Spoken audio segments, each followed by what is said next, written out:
Olá! Com o patrocínio do Badoff, que faz o melhor brioche da cidade, está entrando no ar pela TV Pop, canal a cabo Speed Fiber, analógico 14, digital 15.6, o programa No Ataque e na Defesa. Você também pode nos assistir pelo YouTube, Facebook ou pelo site da TV Pop, tvpop.org. As atrações do programa de hoje são as seguintes.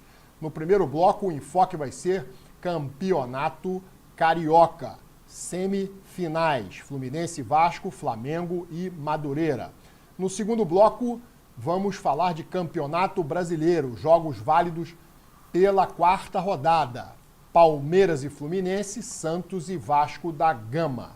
No terceiro e último bloco, um panorama geral do Campeonato Brasileiro com resultados da quarta rodada, classificação geral, tabela de curiosidades elaborada pelo meu amigo Marcos Macedo, tabela de desempenho dos times cariocas, a próxima rodada. Também traremos aí, eu tenho aqui no programa os meus amigos Marcos Macedo, colaborador do programa, vascaíno, está aqui representando a grande torcida Cruz Maltina, e também o meu grande amigo Leonardo Sindorf, tricolor, representando aqui as três cores que traduzem tradição, para me ajudar hoje nos comentários sobre o Campeonato Carioca, Campeonato Brasileiro e também sobre a Recopa Sul-Americana. Então vamos dar início aqui ao primeiro bloco do programa, falando sobre Campeonato Carioca.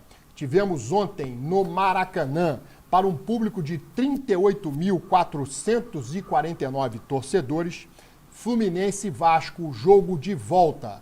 No jogo de ida, disputada no Newton Santos, com mando de campo do Vasco da Gama, o Fluminense venceu por 1-0 e jogava por um simples empate para se classificar à decisão do Campeonato Carioca. E deu empate e o Flu está na final pela sexta vez consecutiva. Nas últimas 5 finais, o Fluminense venceu 2 e perdeu 3. Vamos falar então sobre esse jogo. No primeiro tempo, o Flu, logo no início, teve uma penalidade a seu favor. Uma penalidade em cima do jogador Canóbio. Barros derrubou o Canóbio. O árbitro, em cima do lance, marcou a penalidade. René foi para a cobrança, se apresentou para cobrar o pênalti e fez ali uma cenazinha e acabou chutando para fora.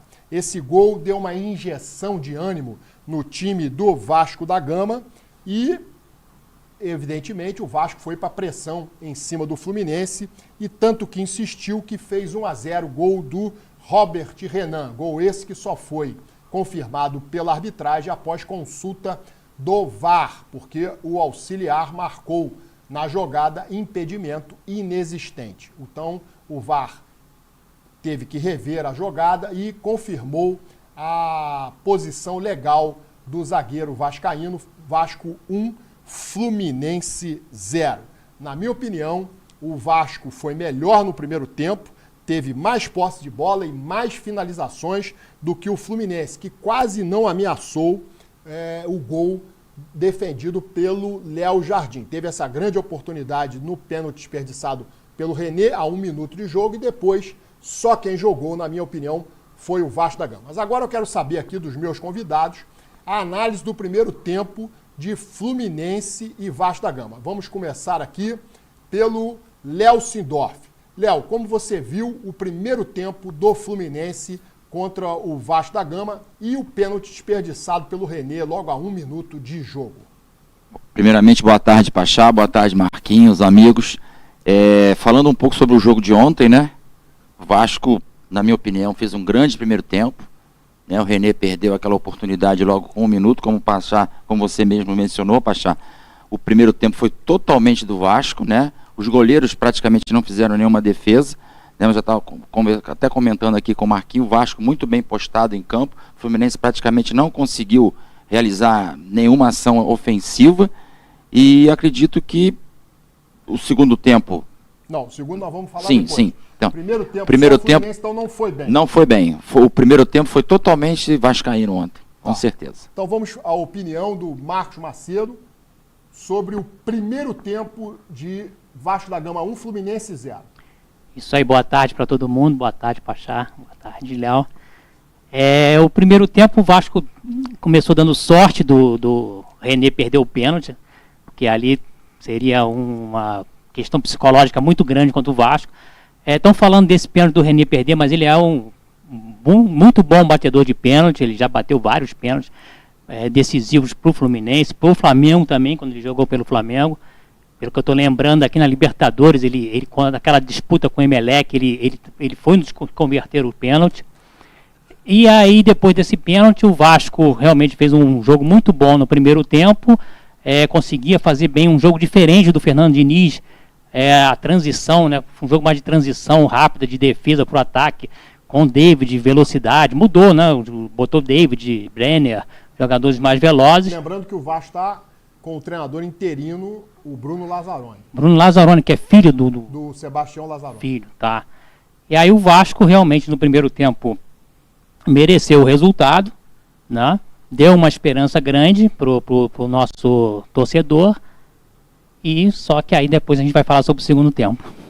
Bom, então há aqui uma convergência de opiniões no sentido de que o Vasco foi melhor do que o Fluminense no primeiro tempo, o resultado então justo, 1-0. Vamos para o segundo tempo. O segundo tempo foi um jogo quente, muito disputado, um jogo em que se sobressaiu mais pela transpiração dos jogadores do que propriamente pela inspiração, né? Fluminense e Vasco fizeram um jogo brigado, disputado,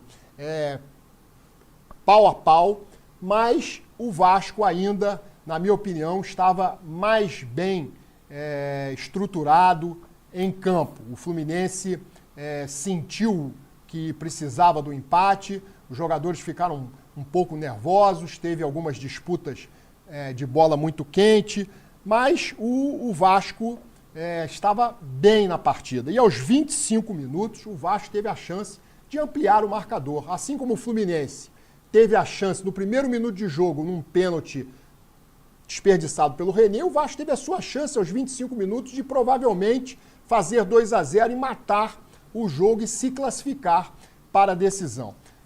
O Brenner, atacante recém-contratado do Vasco, se apresentou para a cobrança, bateu, o Fábio fez uma grande defesa, a bola ainda se chocou contra a trave e o Vasco desperdiçava a chance de aumentar o marcador. E aí vem aquele velho ditado do futebol de que quem não faz leva. Aos 40 minutos, já com o Ganso em campo, o Fluminense teve um pênalti ao seu favor, um pênalti casual, a bola bateu na mão do jogador Barros do Vasco da Gama, mas a regra é clara, bola batida na mão, corta a trajetória, a penalidade tem que ser assinalada, o árbitro marcou e o Ganso bateu muito bem, sem dar chance de defesa para o Léo Jardim e empatou a partida. Então, o Fluminense, com esse resultado de 1-1, vai para a sua sexta final em 7 anos. Lembro que o Fluminense, nas 5 últimas finais que disputou, ganhou 2 e perdeu 3. Então, agora o Fluminense tem mais uma oportunidade de decidir o campeonato carioca. O adversário deve ser o Flamengo, que vamos falar daqui a pouco. Então, eu pergunto aqui, começando agora pelo Marcos Macedo, sobre o segundo tempo de Fluminense 1, Vasco da Gama 1. O que você viu no segundo tempo, a atuação do seu time, principalmente, Marquinhos? No segundo tempo o Fluminense volta melhor, o jogo fica mais equilibrado, mais pegado, mas acho que o Vasco ainda continua melhor, até a condição do pênalti. O pênalti é uma jogada dos melhores jogadores que o Vasco tem, talvez o melhor, que o Andrés Gomes, ele retoma uma bola ali. Para mim foi o destaque da partida. Destaque, né? Tá. E aí, então aí vai pro Brenner bater o pênalti, só que tem essa questão do Brenner, e que falaram que foi escolhido porque ele foi quem melhor treinou durante a semana. Mas eu fiz uma avaliação, uma estatística, busquei estatística, esse é o 5º pênalti na carreira do Brenner. E nesses 5 pênaltis da carreira ele converteu 3, e com esse que ele perdeu ontem é o segundo pênalti que ele perde. Eu não sei se era o ideal. O batedor, claro, o Vasco não tem nenhum jogador de referência hoje para bater pênalti, ele é o atacante. O outro batedor seria o Puma, que já bateu 6 pênaltis pelo Vasco, converteu 5, perdeu só um contra o Madureira. Depois do pênalti, o Fluminense, acho que o jogo caminhava por 1-0, acho que teve um lance que não dá para culpar ninguém, nenhum treinador, nem nada, que é um lance de sorte, a bola, uma cabeçada que eu não sei o que é. Do tricolor, que a bola bate, resvala na mão do Brenner. Hoje em dia a regra é pênalti. Aí hoje em dia é pênalti, lógico. Na época anterior, antiga, era bola na mão, sem a intenção. Mas em algum momento isso vai ser a favor do Vasco, então o Fluminense converteu. Quando a gente viu que estava assistindo o jogo, que o Ganso ia bater, alguém falou, o Fluminense vai perder também. Eu falei, não, o Ganso não perde pênalti, não vai perder. Bateu uma categoria, bem, né? Categoria internacional, né? Pô, lindo pênalti.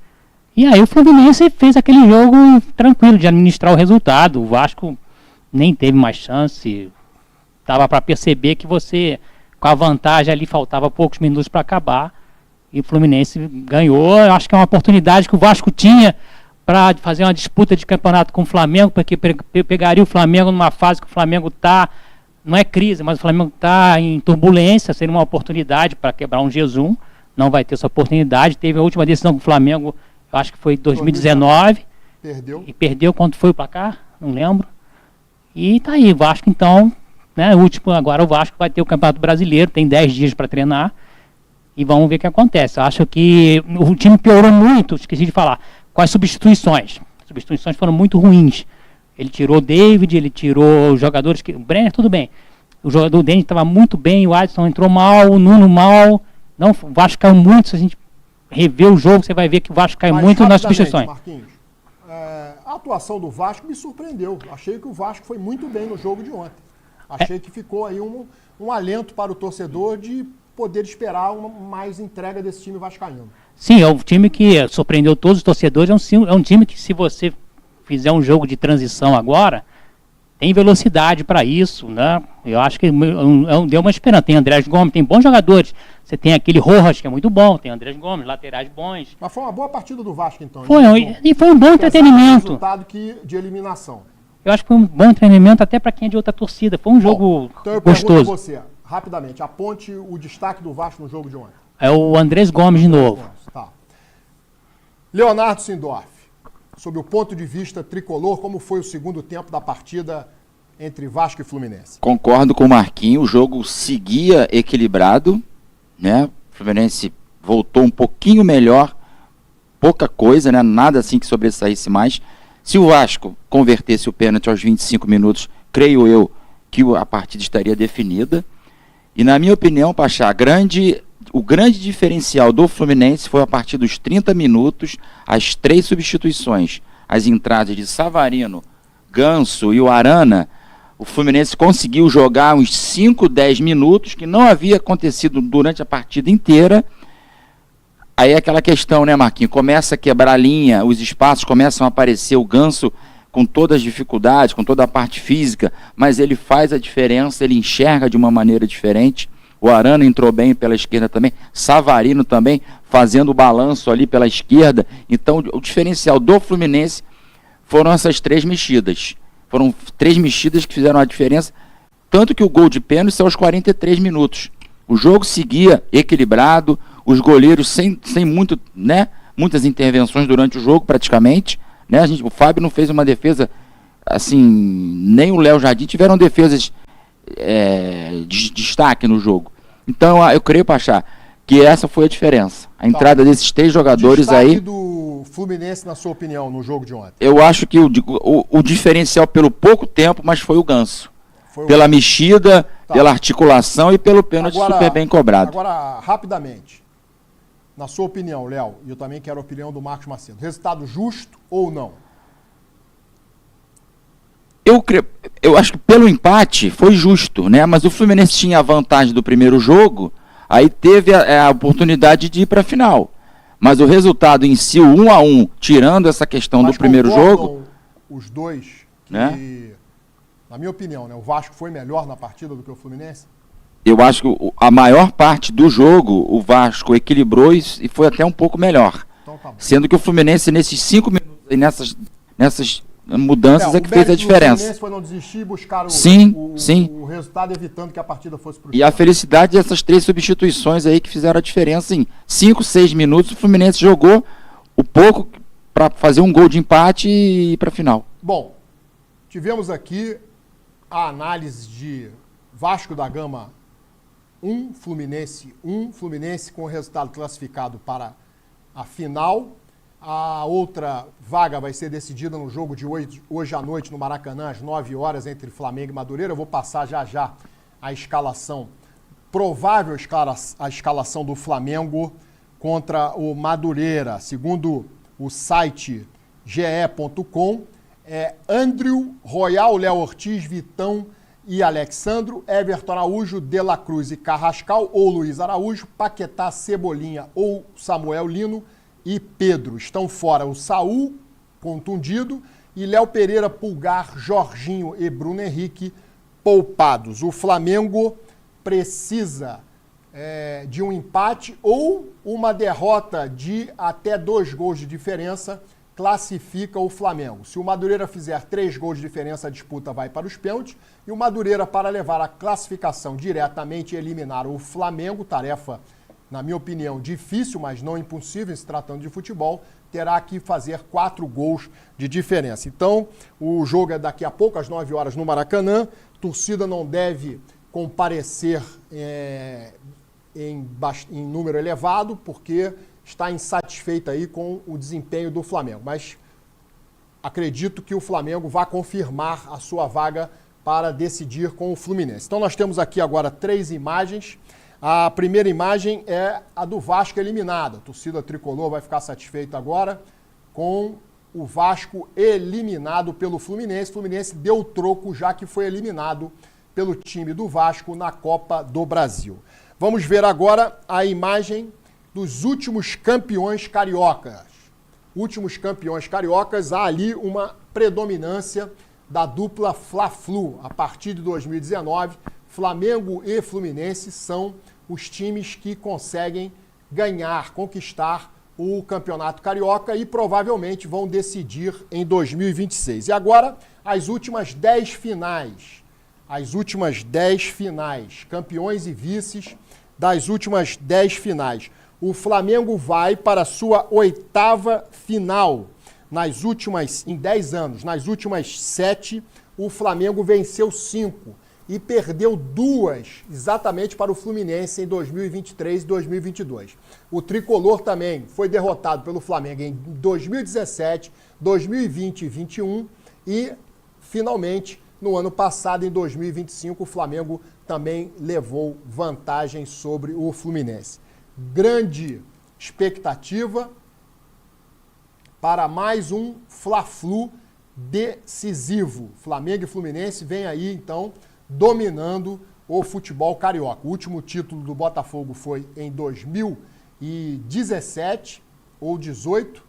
Não sei a produção, acho que foi, o último título do Botafogo, 2018. E o do Vasco em 2016. Então, faz 10 anos, Marcos Macedo, que o Vasco nem sequer consegue chegar a uma final do Campeonato Carioca. Bom, falamos aí no primeiro bloco, sobre esse jogo Fluminense 1, Vasco da Gama 1, Fluminense classificado para a grande final, e hoje teremos o outro candidato, o outro time que vai disputar com o Fluminense a grande final.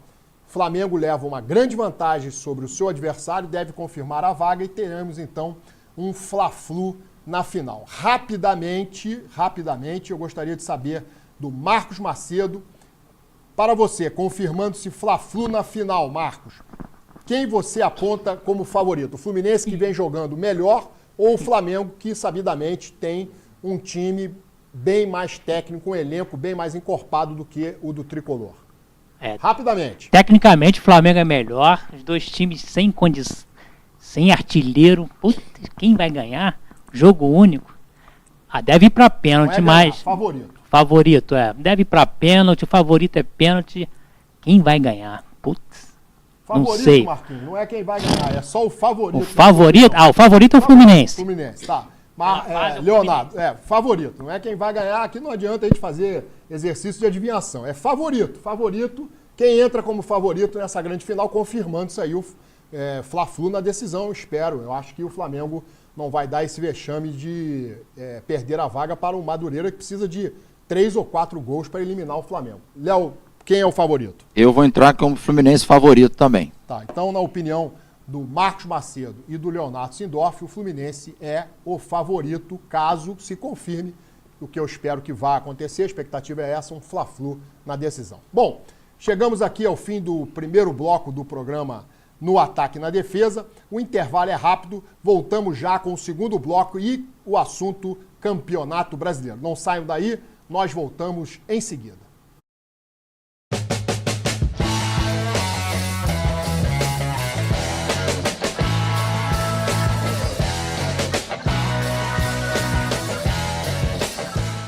Você que está assistindo ao programa No Ataque e na Defesa, preste atenção nessa dica. Se a fome atacar, contra-ataque com o melhor brioche da cidade. Massa macia, sabor irresistível e com muito recheio.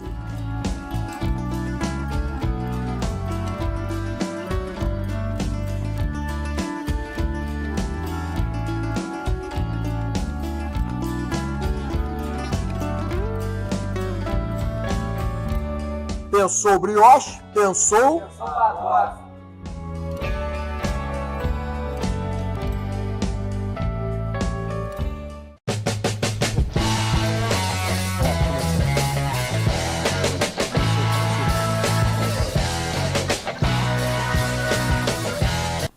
Estamos de volta com o segundo bloco do programa No Ataque e na Defesa. E o assunto agora é Campeonato Brasileiro. Tivemos 2 clubes envolvidos aí em jogos válidos pela 4ª rodada do Campeonato Brasileiro e foram a campo. O Fluminense enfrentou o Palmeiras na Arena Barueri e o Vasco enfrentou o Santos na Vila Belmiro. Flamengo e Botafogo não jogaram em razão de compromissos internacionais. O Botafogo jogou pela pré-Libertadores e o Flamengo disputou a final da Recopa Sul-Americana. Então vamos fazer aqui a análise dos jogos entre Palmeiras e Fluminense. Na Arena Barueri, onde o Palmeiras está mandando os seus jogos, o Allianz Parque está trocando lá o gramado, para um público de 10.329 torcedores, o Palmeiras enfrentou o Fluminense e venceu por 2-1. Os gols do Palmeiras foram marcados por Vitor Roque e Alain. Descontou para o Fluminense Lúcio Acosta. No primeiro tempo, na minha opinião, o Palmeiras começou bem o jogo, pressionando o Fluminense. Aos 6 minutos, um pênalti duvidoso. Há quem ache que o Fábio não tocou no Vitor Roque. O árbitro marcou a penalidade, o VAR não interferiu e o próprio Vitor Roque se apresentou para a cobrança e fez Palmeiras 1, Fluminense 0. 4 minutos depois, o Verdão ampliou com bela jogada individual do garoto Alan, cria da base do Palmeiras, 2-0 Palmeiras. O Fluminense, apesar dos 2 gols sofridos, não jogava mal.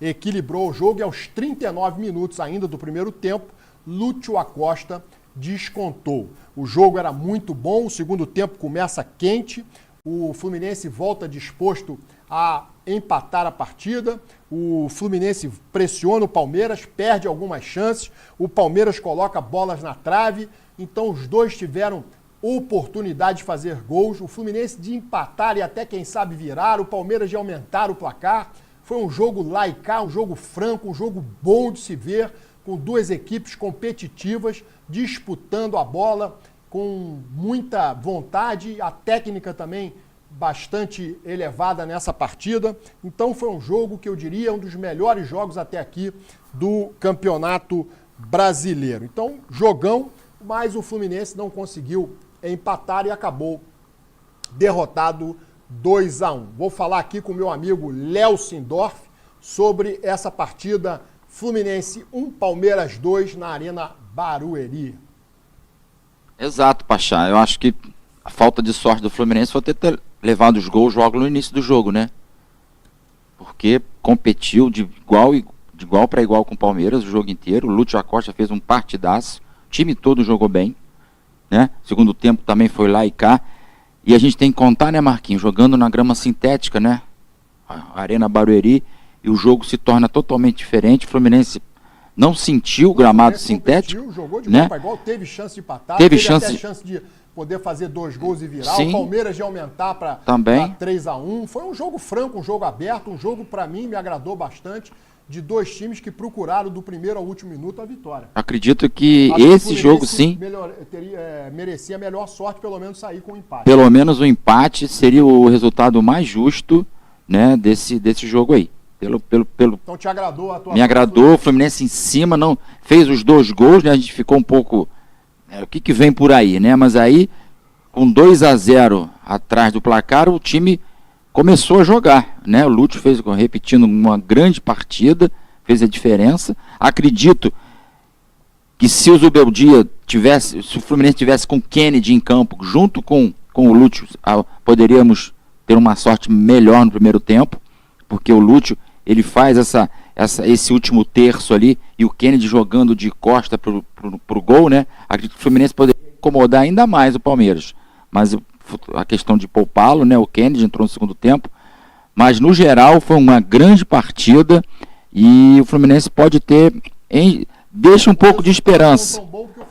Sim, um desempenho bom, e a gente tem uma esperança legal pro que vem por aí, né? Estamos só na 4ª rodada. Vamos falar agora de Santos e Vasco da Gama. Na Vila Belmiro, para um público de cerca de 8 mil torcedores, uma noite bastante chuvosa. O Santos venceu o Vasco com 2 gols de Neymar. Foi uma noite do Neymar. E o Vasco da Gama fez o seu gol através do jogador Barros, né? O jogo muito brigado, o campo pesado, mas não faltou luta para os 2 times, e o fator de desequilíbrio, na minha opinião, em favor do Santos foi realmente o Neymar. Fez 2 gols, um deles um bonito gol, encobrindo o goleiro Léo Jardim, e aí o Santos, por causa dessa atuação diferenciada do craque do time, o Neymar, venceu por 2-1. Com a derrota, o Vasco foi parar na lanterna do campeonato. Eu queria saber do Marcos Macedo o que ele viu e sobre essa derrota do Vasco na Vila Belmiro por 2-1 para o Santos de Neymar. Marcos Macedo. O Vasco até começou bem o jogo, teve 2 chegadas importantes no gol do Santos. Aí o Neymar, ele dá realmente uma aula, ele mostra que ele conhece futebol. O posicionamento que ele se coloca, se você olhar o lance, no primeiro gol é espetacular. Ele sai por trás, se coloca na bola. Realmente ali o valor maior dele não foi nem o chute, foi como saber se colocar em campo para receber a bola livre. Aí ele foi o diferencial do jogo. O Vasco ainda conseguiu buscar o empate com o Barros, né? Que ontem foi criticado, mas foi quem foi. E o Vasco estava muito ruim, o Vasco estava jogando bem, mas o Nuno e o Paulo Henrique muito ruins. Aí no segundo tempo, o Santos com o Neymar realmente, não aquele Neymar do Barcelona, mas um Neymar muito mais inspirado, fez o segundo gol. O Vasco ainda jogou bem o Vasco, foi tentar buscar o empate, que seria possível, mas acho que o Vasco tem jogado bem e não tem conseguido os resultados. Isso a qualquer momento pode mudar no Campeonato Brasileiro. Mas assim, o que impressionou muito é que o Vasco conseguiu competir com o Santos, teve chance de fazer mais um gol. O que impressionou muito para mim foi o primeiro gol do Neymar, a aula que ele dá de como se posicionar por trás. Faço uma pergunta para uma resposta objetiva. Incomoda o torcedor do Vasco já estar na lanterna do campeonato, na última colocação, 20ª colocação? Incomoda o torcedor do Vasco, já está de novo, mal começa o campeonato, de novo, já na 3ª rodada, entra na zona do rebaixamento, e nessa em último, é uma coisa que há muito tempo o Vasco não está em último lugar, mas já está em último, já tendo jogado contra os 3 times fracos. Incomoda muito, porque já pegou Chapecoense, já pegou Mirassol, e pegou Bahia em casa, que não é um time fraco, mas pegou em casa, e o próximo é o Palmeiras em casa. O Vasco ainda não venceu no campeonato. O Vasco não venceu e teve oportunidade grande com Chapecoense e Mirassol. Então o torcedor do Vasco já está preocupado. Muito incomodado. O campeonato ainda está no início, não é isso, Marcos? Parece que vai viver de novo um ano de 2025, talvez até pior que o de 2024 no Brasileiro. Bom, Falamos aí sobre a vitória do Palmeiras sobre o Fluminense 2-1 na Arena Barueri, com grande atuação do time tricolor. O empate seria um resultado até mais justo. E a derrota do Vasco para o Santos numa noite inspirada do craque Neymar.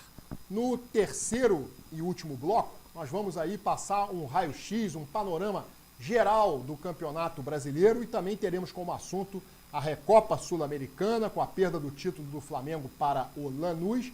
E para encerrar o programa, o quadro Recordar é Viver. Não saiam daí, o intervalo é rápido, voltamos já.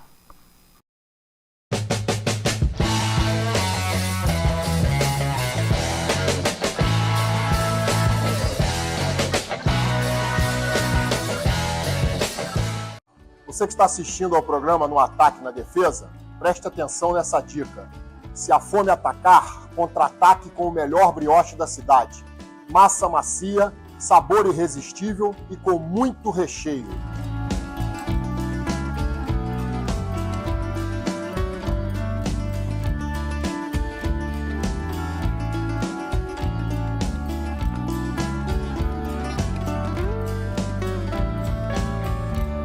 Pensou brioche? Pensou pagote.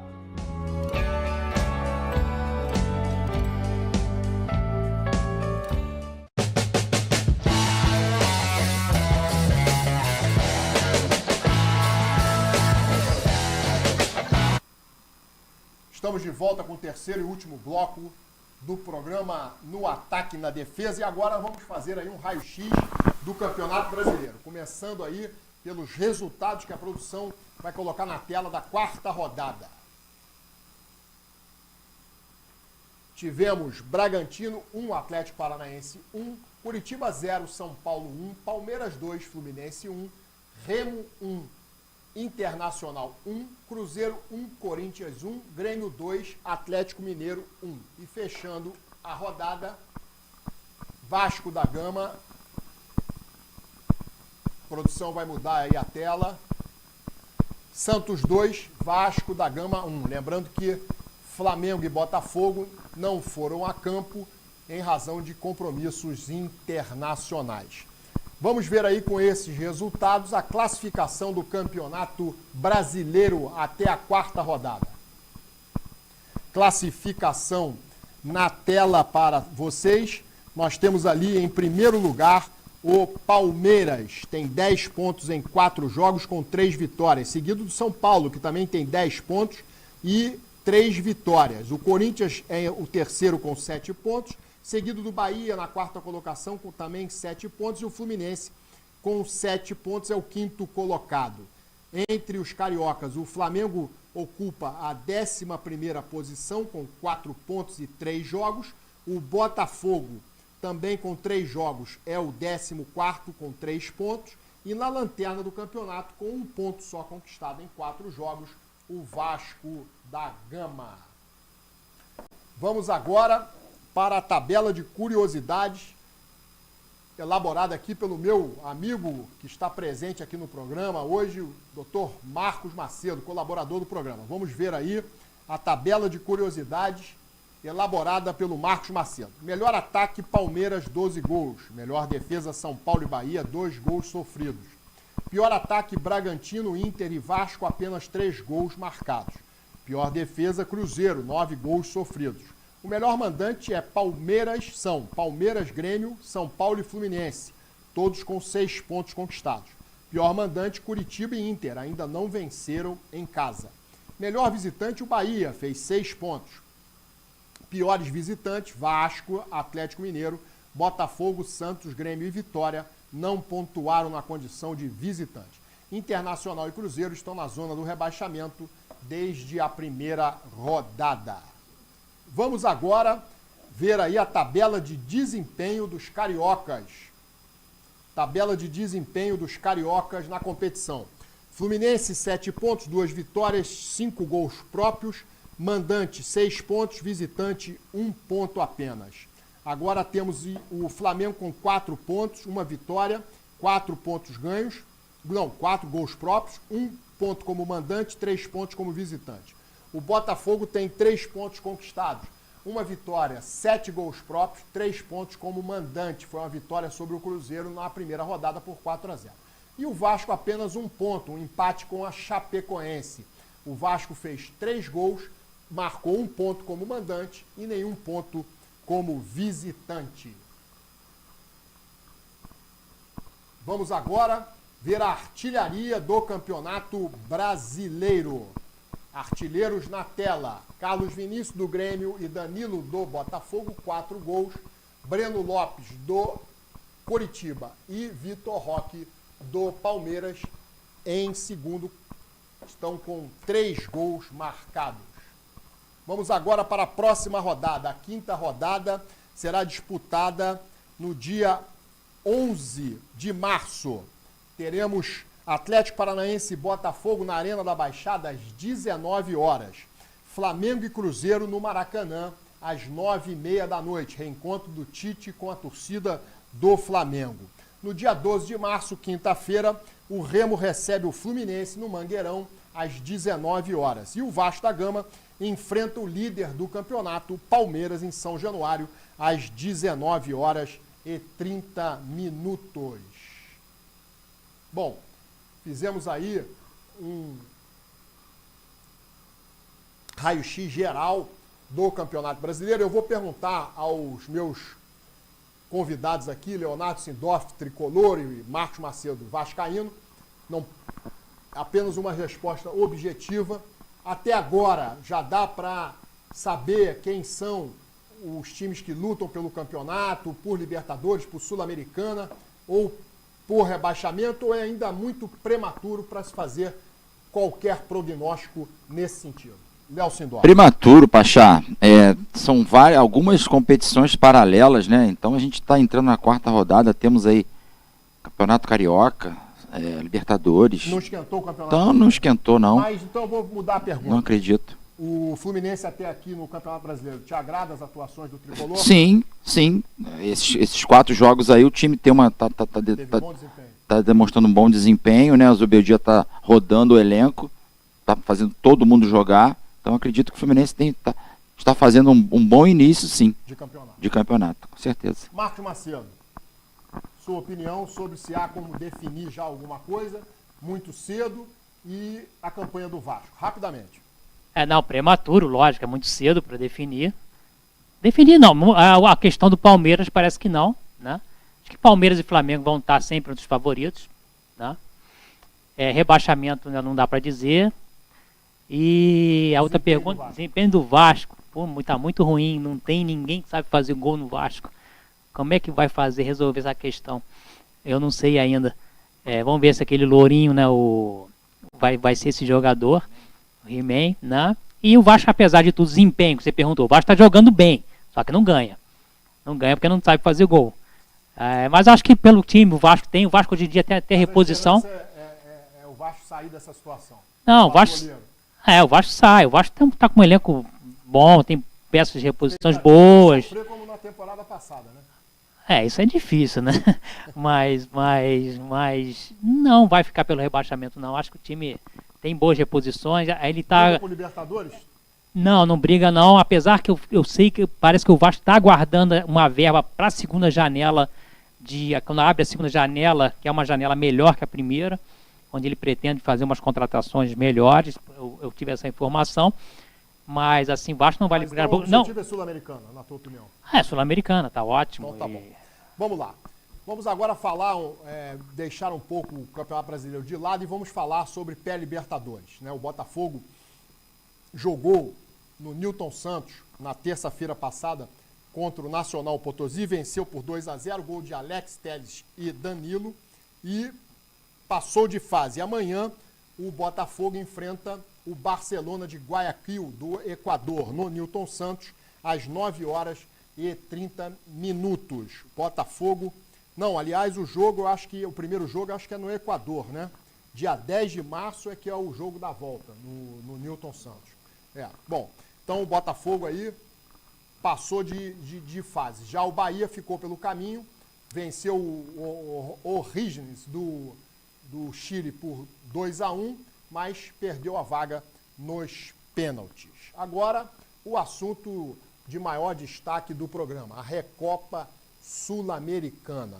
Tivemos aí no Maracanã, para um público de mais de 64 mil torcedores, uma noite muito chuvosa no Maracanã. Eu estive lá presente, desafiei a chuva para acompanhar o Flamengo, na expectativa de que o Flamengo pudesse fazer uma grande apresentação, vencesse o Lanús por 2 gols de diferença, conquistasse o bicampeonato da Recopa Sul-Americana, mas não foi o que aconteceu.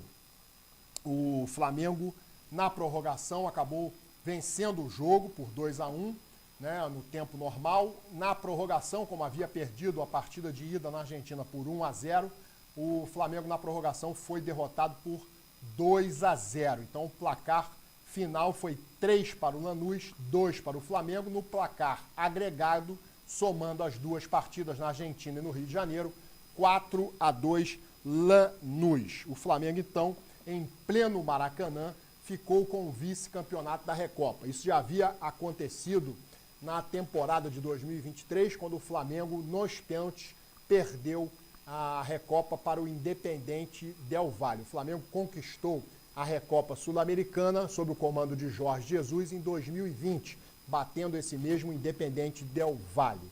Então o Flamengo tem apenas uma Recopa Sul-Americana. A produção vai colocar aí a imagem na tela dos campeões da Recopa Sul-Americana. Então nós vemos lá que o Flamengo tem apenas uma conquista, perdeu uma para o Independente Del Valle e perdeu essa agora para o Lanús. O Fluminense também, entre os cariocas, conquistou o título em 2024, vencendo a LDU na grande final. Então, cariocas vencedores da Recopa, só Flamengo e Fluminense. Bom, falando sobre o jogo, eu gostaria de falar algumas coisas antes de comentar a partida. Primeiro, a escalação do time. Eu fiquei sabendo nas cadeiras cativas lá por um torcedor que estava sentado ao meu lado a escalação do Flamengo e não acreditei que o Flamengo, precisando de gols nessa partida, fosse colocar, o Felipe Luiz fosse colocar em campo um ataque com Carrascal, Plata e Samuel Lino, que sabidamente nenhum dos três tem vocação de goleador. Então já foi um erro para mim a escalação do Flamengo. O Danilo no lugar do Léo Ortiz, eu nem critico, porque o Léo Ortiz não vem bem, mas o Danilo é um bom jogador, então para mim tudo certo. Agora, o ataque, a opção de deixar o Cebolinha, que é um dos melhores atacantes hoje do Flamengo, e o Pedro, que é o artilheiro, aquele que faz gols, no banco de reserva, foi um equívoco do Felipe Luiz. Então, já na escalação, começou tudo equivocado.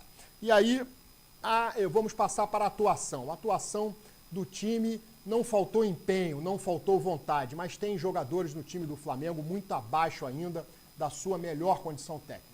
O Flamengo não está, na minha opinião, fisicamente bem preparado, enquanto o Lanús veio apenas para se defender, cumpriu a sua missão, se defendeu com maestria, todos os jogadores do Lanús se entregavam, disputavam a bola como um prato de comida.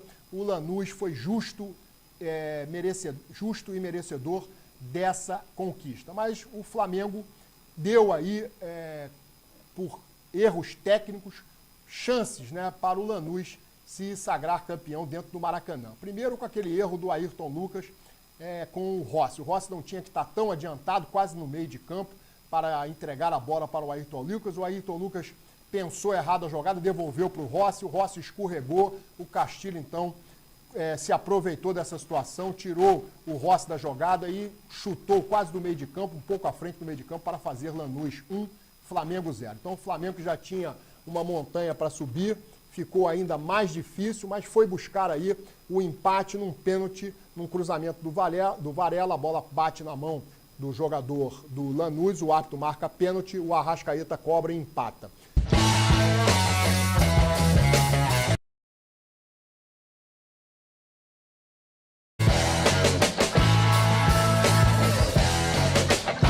Peço desculpas aí aos telespectadores, tivemos um pequeno problema técnico, acontece, programa ao vivo, é assim mesmo. Bom, vamos prosseguir. Eu dizia então que o Flamengo precisava de mais um gol no tempo normal para conquistar o bicampeonato da Recopa Sul-Americana. Não conseguiu fazer o seu gol, a partida foi para a prorrogação. Na prorrogação, o Flamengo pouco ameaçou o goleiro do Lanús, teve um chute do Paquetá, que ele fez uma boa defesa, mas o Flamengo foi pouco efetivo e acabou a 2 minutos do término da prorrogação. A partida estava se caminhando para as penalidades, o Flamengo sofreu 2 gols. O Canali de cabeça e o Aquino acabaram com todas as esperanças do torcedor do Flamengo de ver o time dar a volta olímpica no Maracanã, conquistando o bicampeonato da Recopa. Como não poderia deixar de ser, ao fim da partida a torcida vaiou o time, chamou o time de sem vergonha, xingou pela primeira vez o treinador Felipe Luiz. Já é o 2º título que o Flamengo perde na temporada. Perdemos a Recopa Sul-Americana para o Corinthians, numa derrota por 2-0 em Brasília, e agora novo revés para o Lanús. Então, o torcedor que enfrentou a chuva saiu molhado e frustrado do Maracanã. E eu fui um deles, né? Cheguei a Petrópolis às 2h30 da madrugada, totalmente ensopado em razão da forte chuva que tive que enfrentar ao término da partida. Bom, o futuro, né? O Flamengo, eu não sei como é que vai ser, o clima está pesado lá no Ninho do Urubu. Felipe Luiz muito contestado pela torcida, e o que eu tenho a dizer é que a conquista do título da Recopa pelo Lanús, ela foi limpa, foi absolutamente justa, pelo que o Lanús jogou tanto no primeiro jogo e no segundo jogo, embora tenha se defendido na maior parte do tempo, pouco procurado o ataque, acabou resolvendo a partida em falhas do sistema defensivo do Flamengo. Então, Lanús justo e merecido campeão da Recopa Sul-Americana. Eu quero colocar aqui meus convidados aqui no bate-papo, o Marcos Macedo e o Leonardo Sindorf, começando aí pelo Marcos Macedo. Flamengo perde para o Lanús no Maracanã, na Recopa. Marcos Macedo, como você viu essa partida do Flamengo contra o Lanús em 1 minutinho? Isso, eu vi que o Flamengo, por exemplo, mais uma vez foi dominante, né? Ele teve a posse de bola do jogo praticamente inteiro, mas um erro individual ali, como você já comentou, deu a oportunidade para o Lanús. Só que o Flamengo, eu vejo assim, ele tem a posse de bola gigante do jogo, só que ele não tem a coisa que é a condição de vitória. Como você falou, a condição de vitória do Flamengo me parece ser o Pedro. Tá? Quem está lá dentro sabe mais do que eu. No segundo tempo ele entrou. Ele entrou. Mas também não conseguiu resolver nada, ainda perdeu um gol, que, na minha opinião, era um gol que o Pedro não costuma perder. Não costuma perder. Então, você vê, o Flamengo, sem uma condição de vitória, o que acontece? Os 2 gols vieram de pênalti, e os gols do Flamengo têm vindo ou de pênalti ou de zagueiro. Então, acho que aí tudo deu certo também pro Lanús, fez aquele jogo tipo José Mourinho, né? E esperando a bola do jogo, teve a primeira bola e teve depois na prorrogação. Consegue até virar. Conseguiu até virar mas nesse não tipo. Conseguiu o terceiro gol. O terceiro gol, nesse tipo de condição de jogo que é defensivo, esperando uma bola para fazer. Eu acho que o Flamengo, se tivesse a condição de vitória, teria ganhado o jogo com tranquilidade. Eu consultei aqui, o Flamengo, como sempre, teve muita posse de bola, foi no 77% da posse de bola. Eu acho que quem foi o Maracanã... Você tem que consultar os cruzamentos, que foram... Eu nunca vi o Flamengo cruzar tanta bola para dentro da área. Eu acho que é um jogo erro, de desespero, né? Que não condiz com o que o Flamengo costuma apresentar nos jogos, sobretudo na temporada passada, né? Que o Flamengo não era time de ficar cruzando bola desesperadamente sobre a área do adversário. O nível técnico do Flamengo não é para ter esse tipo de jogo de cruzamento, né? Um nível técnico altíssimo, principalmente. Mas a vitória do Lanús justa, na sua opinião? Não achei justa, não. Achei que deu tudo certo. Acho que justa, não. Bom, o Flamengo merecia melhor sorte. Com certeza, com certeza. O Flamengo dominou o jogo totalmente. Leonardo Sindorf, sua opinião rapidamente aí sobre essa derrota do Flamengo para o Lanús, frustrando aí a expectativa de milhões de torcedores do Flamengo e, sobretudo, os 64 mil que se dispuseram a enfrentar a chuva e compareceram ao Maracanã. Entre eles, o seu amigo aqui. Sim, e o meu irmão com Alfredo. certeza. Flamengo, acho que ainda não achou o jogo, a parte técnica do que a gente tem visto no Flamengo nos últimos anos, né? Pressionou o jogo no Maracanã, mas não teve efetividade nenhuma. Teve a posse de bola, maior número do tempo do jogo, mas não conseguiu efetivar praticamente. Era só rondando para um lado, para o outro, como você disse, com muito cruzamento na área. Lanús construiu o resultado em casa, né? Colocando uma vontade acima do normal, fez um grande jogo lá em casa, né? Um time tecnicamente bem abaixo. O Fluminense sofreu com esse Lanús de Atlético Mineiro. É um time que não tem, me parece que é o 10º colocado no Campeonato Argentino. Então se debruçou no resultado e veio aqui, se entrincheirou no Maracanã, né, Pachá? Exatamente. Muita chuva, Flamengo teve seus méritos, né? Alguma parte tática ali, um time bem armado. Muito bem armado, taticamente, mas com a diferença técnica gritante, o Flamengo ainda não conseguiu achar o seu jogo em 2026. Bom, então eu acho que ficou no caminho de um título que a torcida do Flamengo esperava conquistar, sobretudo porque o adversário entre os argentinos não é aquele, né, não é? Erros individuais fizeram a diferença nessa finalíssima também, né? O Flamengo tem jogadores muito abaixo. Muito abaixo. O gol de cabeça do Lanús, Léo Ortiz novamente olhando, né, a bola, né? A bola passa. O Luciano fez do São Paulo na primeira rodada do não é? Entre o Léo Pereira e justamente, o zagueiro olhando a bola, depois a infelicidade do Pulgar, que foi, né, dar o chutão, a bola resvalou também, enfim. Então, duas infelicidades no jogo, então e o futebol, a bola pune, né? Não tem jeito. Falamos aí com a opinião do Marcos Macedo e do Leonardo Sindorf sobre essa partida em que o Flamengo saiu derrotado pelo Lanús e deixou de conquistar a Recopa, o bicampeonato da Recopa Sul-Americana. Bom, produção, vamos para o corte do Instagram. Corte do Instagram. O Lanús venceu o Flamengo na prorrogação em pleno Maracanã e conquistou a Recopa Sul-Americana. No futebol, não há certezas absolutas.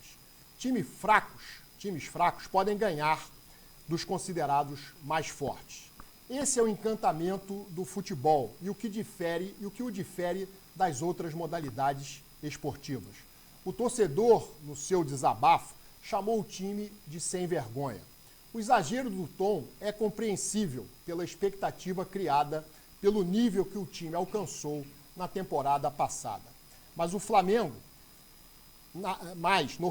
uma temporada vitoriosa jamais será suficiente para manter alimentado o seu torcedor, insaciável por títulos. A cobrança no Flamengo é diferente dos seus rivais. Nos rivais, não ganhar títulos ano após ano e viver de uma vitória ou outra, ou mesmo escapar de um rebaixamento, pode ser considerado normal. No Flamengo, não. No Flamengo, não se normaliza o fracasso. O normal para o Flamengo é ganhar títulos, pois vitórias sobre seus principais rivais não enche a barriga do seu torcedor. A grandeza do Flamengo exige títulos. São os títulos que alimentam o seu exigente torcedor. Perder faz parte do futebol, mas para o Flamengo, como diz o seu hino, vencer, vencer e vencer sempre. Essa é a sua essência. Quem veste a camisa do Flamengo não pode ignorar o nível de exigência da sua torcida. Agora é reencontrar o caminho das vitórias e conquistar os títulos que os rubro-negros tanto desejam. A reação tem que ser rápida, para o Flamengo voltar a ser aquilo que a torcida dele espera. Um time de alto nível técnico e conquistador de títulos, para a felicidade de toda a nação rubro-negra. Bom, fizemos aí o corte do Instagram e agora vamos, antes do encerramento do programa aqui, eu vou voltar a conversar com meus convidados, mas vamos para o quadro Recordar é Viver. Quadro Recordar é Viver hoje traz uma partida disputada em 1970 entre Botafogo e Fluminense. Dois times recheados de jogadores que defenderam a seleção brasileira. O Botafogo levou a melhor por 2-1. Esse jogo foi disputado em 23 de agosto de 1970 no Maracanã para um público de 63.962 torcedores. E quem vai nos contar essa história é o Canal 100.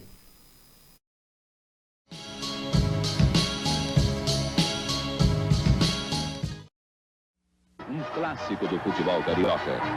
5 tricampeões do mundo em campo. Jair, Paulo César e Roberto do lado alvinegro. Enquanto do lado tricolor, Félix e Marco Antônio.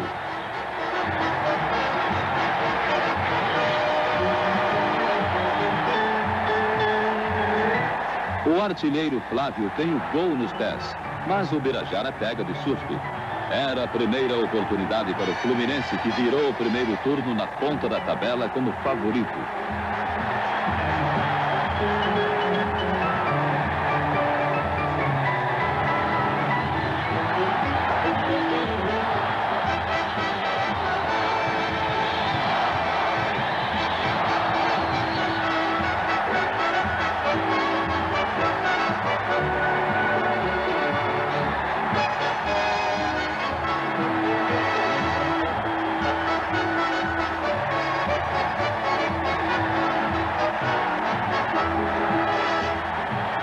Fechou-se a defesa alvinegra. Nem Cacoringa, o diabólico extrema, passava. Nada de facilidade, porque o Botafogo precisava de uma vitória para continuar no campeonato.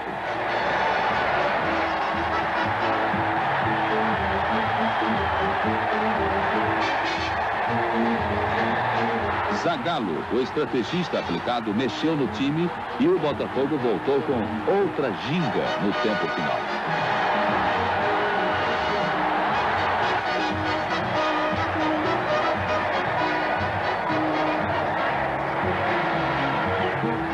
Botafogo, primeiro gol, Rogério.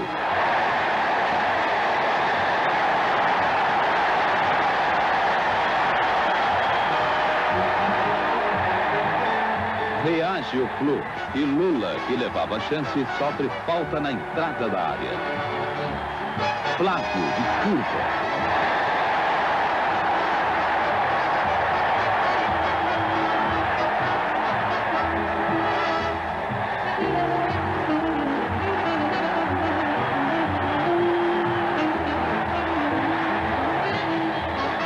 O empate esquentou a torcida tricolor.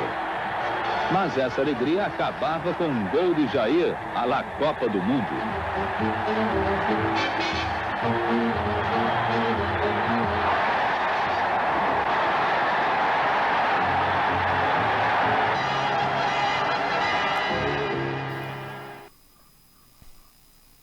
O árbitro dessa partida foi o inesquecível Armando Marques, né?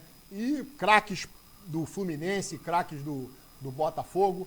Espero que vocês tenham gostado aí desse Recordar é Viver de hoje. Bom, estamos nos encaminhando aqui para o fim do programa. Eu gostaria de agradecer aqui a presença dos meus dois grandes amigos, Marcos Macedo, que é colaborador do programa, torcedor do Vasco da Gama, e também do Leonardo Sindorf, outro grande amigo, torcedor do Fluminense, abrilhantaram o programa de hoje. Eu quero agradecer a vocês e deixo aí, ainda temos aí um minutinho para cada um para terminarmos aqui o programa. Leonardo Sindorf. Agradeço mais uma vez Pachá e Marquinho interagindo com nossos amigos futebolistas da cidade, né? Muito legal essa troca. Marquinho, parabenizando sempre pela tua iniciativa. Obrigado. Né? E seguimos aí à disposição. Quando precisar, a gente está presente. Macedo. Uma boa noite para todo mundo. E mais uma vez aí a presença. Começamos 2026. Pena que nós estamos começando aí com o Vasco em último lugar. E aguardar a próxima visita aí, né?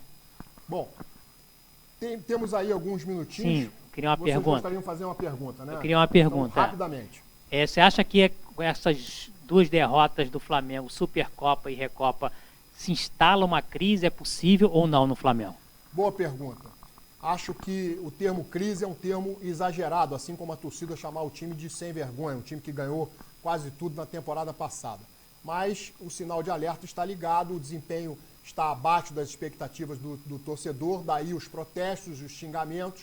Acho que o Flamengo tem tudo pelo time que tem, pelo elenco que tem, para se recuperar. Mas acho crise uma palavra muito forte, mas preocupa sim a atual fase do Flamengo e 2 títulos já perdidos na temporada. Leonardo Sindorf. Pachá, rapidamente, você acha que alguns jogadores na parte técnica não estão respondendo praticamente o ano passado? Exemplo que eu vou te dar aqui, 2 jogadores que esse ano ainda não vieram, disseram porque vieram, né? Pedro e Léo Ortiz. O que você acha desses 2 atletas no momento no elenco? Sobre o Pedro, a minha cobrança é menor porque ele tem sido escalado às vezes só no segundo tempo e a bola não chega quase para ele concluir. E quando chega, parece que falta ritmo ele acaba concluindo para fora, mas é um jogador que todos sabem o potencial dele. O Léo Ortiz está, assim, muito abaixo daquele jogador que o Zico diz que é o camisa 10 jogando na zaga. Então, eu acho que falta, sim, esses jogadores entrarem numa melhor forma para o Flamengo deslanchar. Bom, estamos aqui chegando ao fim do programa no Ataque na Defesa e no próximo programa vamos falar tudo aí sobre a grande final do Campeonato Carioca, que a expectativa é ser um Fla-Flu. Obrigado a todos aí pela audiência e até o próximo programa.